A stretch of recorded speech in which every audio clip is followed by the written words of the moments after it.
let's move on now to what question are we on? The fifth question? We're on the fifth question.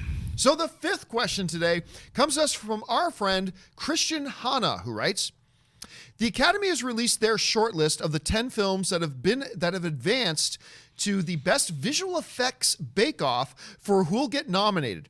Who do you hope gets nominated, and who do you hope wins? All right, so as Christian mentioned, like, we don't have to wait for the actual nominations to get announced. They sometimes, in some of these categories, they release a short list for who qualifies and what it's been narrowed down to, because the visual effects arm of the Academy kind of breaks it down to that.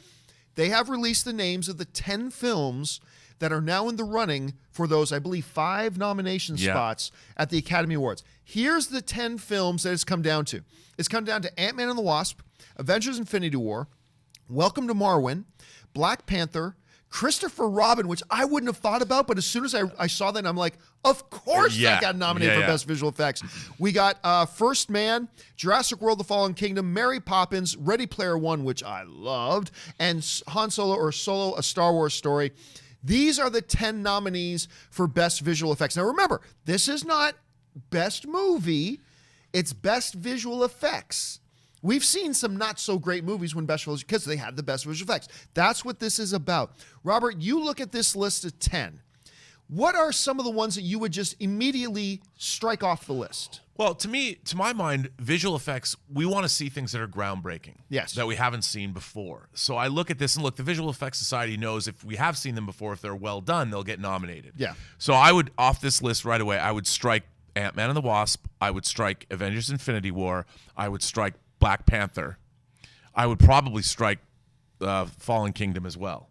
Because these are things that we've seen before. We know they can do those great visual effects. First Man, recreating the moon landing, the first moonshot, amazing effects work. Welcome to Marwen, haven't seen it, but looks like some groundbreaking effects work. Mary Poppins, the combination of traditional effects work with animation. Right. Depends, I haven't seen it yet, but it looks like Ready Player One did some really interesting stuff. So imaginative. Really imaginative, interesting stuff. And again, Solo, we've seen it. You know, there's not a lot. So I'm always looking for what is new and unique and innovative and what pushes the boundaries of computer technology. I think Thanos, you could make an argument, as I spit, Thanos as a CG character, performance capture, that face. That was some next level stuff. That right was, there. I mean, that was next level. That I would put maybe Infinity War in it for Thanos alone, because I think the greatest motion capture realization of a character ever. Yeah, and it's purple, and you still believed him. And he was kind of the main character of the movie in many ways, and that's something we haven't seen before, and that's why I would keep him on that list. Yeah. Listen, I'll tell you another one, First Man. And one of the reasons I think a lot of people will be surprised by First Man is like, there's a lot of visual effects. You have no idea how many visual effects. And the fact that you probably watched this movie and didn't even think for a minute you're watching a visual effect speaks to the greatness of the visual effects in that movie. With Christopher Robin, I'm glad you brought up the whole thing about we're looking for things maybe we've never seen before. Right. As borderline flawless as the visual effects of these amazing characters, Winnie the Pooh and Eeyore and all these others, was, it's not exactly groundbreaking. It's all things we've seen and done before, but done with excellence. So I would have no problem if Christopher Robin did get one of those nominations. Certainly not going to win, but I wouldn't be.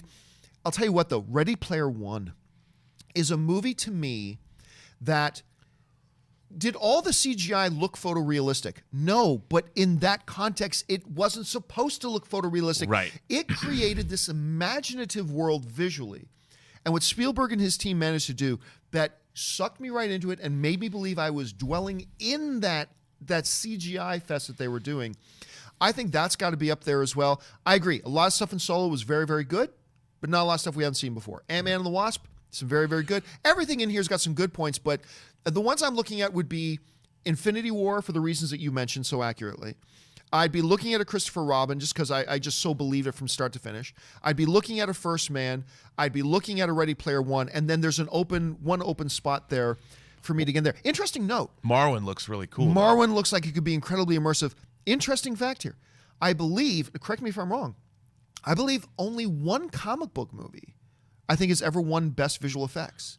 I think only one has ever done You it. might be right about that. Which I think is really interesting. That very well, when you got Ant-Man and the Wasp, Infinity War, Black Panther, all nominated, that streak could end this year. You know, I didn't love Ready Player One as much as you did, but it had the RX-78 Gundam. Yes, it did. Mark II, the classic Gundam. I'm a huge Gundam fan, and to see that, and it was so badass the way it looked. Please make a live action Gundam movie. Somebody buy the rights. Sunrise, the people that own it in Japan. I understand like there's rights issues. I want a Gundam movie so bad. Please, please, please make one. Somebody, anywhere. Live action, $200 million, Universal Century.